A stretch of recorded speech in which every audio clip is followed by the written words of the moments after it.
आपके लिए नए साल की आनंदमय और समृद्ध से भरा हुआ शुभकामनाएं। इस वर्ष आपके जीवन के लिए परमेश्वर का धन्य इच्छा यह है कि आपके जीवन में महत्वपूर्ण सफलता और छुटकारा प्रदान करे। प्रभु आपको उन बाधाओं से मुक्ति दिलाना चाहता है जिनका आप अपने जीवन में सामना कर रहे हैं। हमें हमारे जीवन के रास्ते में खड़े पहाड़ों को हटाने के लिए मानवीय शक्ति पर नहीं बल्कि परमेश्वर के सामर्थ्य पर भरोसा करना चाहिए। प्रभु आपके आगे आगे चलेंगे और आपके मार्ग में आने वाले बाधाओं को हटा देंगे। वो आपके लिए मार्ग खोलेगा और आपको महत्वपूर्ण सफलता दिलाने के लिए आपको यीशु पर ही निर्भर रहना जरूरी है।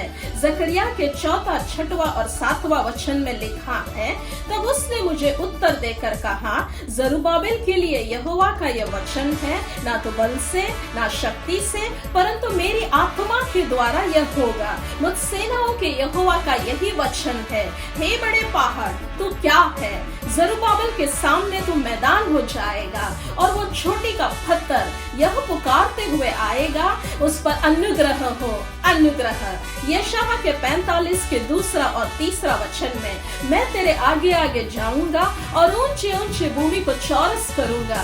मैं पीतल के किवाड़ों को तोड़ डालूंगा और लोहे के बेड़ों को टुकड़े टुकड़े कर दूंगा। मैं तुझको अंधकार में छिपा हुआ और गुप्त स्थानों में गड़ा हुआ धन दूंगा, जिससे तू जाने कि मैं इज़राइल का परमेश्वर यहोवा हूँ, जो तुझे नाम लेकर बुलाता हूँ। इस साल में परमेश्वर का धन्य योजना और इच्छा यह भी है कि वो आपके प्रार्थनाओं का उत्तर देना चाहता है।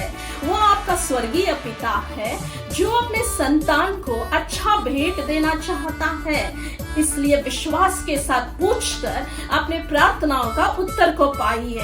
जो पिता ने अपने पुत्र यीशु को भी दे दिया आपके लिए, वो जरूर आपके लिए जो कुछ भी जरूरत है सब कुछ दे देगा।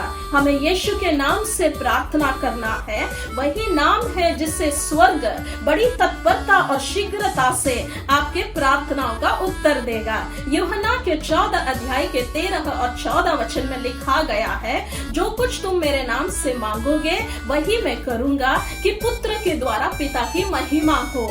यदि तुम मुझसे मेरे नाम से कुछ मांगोगे तो मैं उसे करूंगा।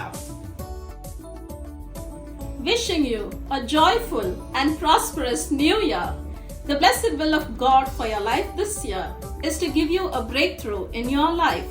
The Lord wants to give you a breakthrough in the obstacles that you face in your life. We must not rely on human mind or power, but by the Spirit of God to move the mountains that are standing in your way.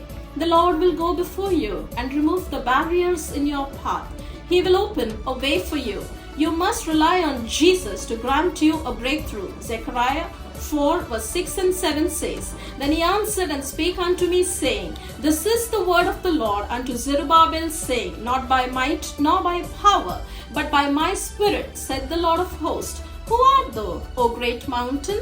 Before Zerubbabel thou shalt become a plain, and he shall bring forth the headstone thereof, shouting and crying, Grace, grace unto it. Isaiah 45, 2 and 3. I will go before thee and make the crooked places straight. I will break in pieces the grates of brass and cut in sunder the bars of iron. And I will give thee the treasures of darkness and hidden riches in secret places, that thou may know that I am the Lord that called thee by thy name, and the God of Israel. The blessed will of God this year is the Lord wants to answer your prayers. He is your heavenly Father who loves to give you good gifts to his children. Therefore, you must ask in faith and receive the answers to your prayers. The Lord, who has already given his Son for us, will surely grant us everything else that we need. We must ask in the name of Jesus, as that is the name through which heaven will respond with great eagerness. John 14 verse 13 and 14 says, And whatsoever you ask in my name, that will I do, that the Father may be glorified in the Son. If you ask anything in my name, I will do it. Have a blessed New Year. God bless you.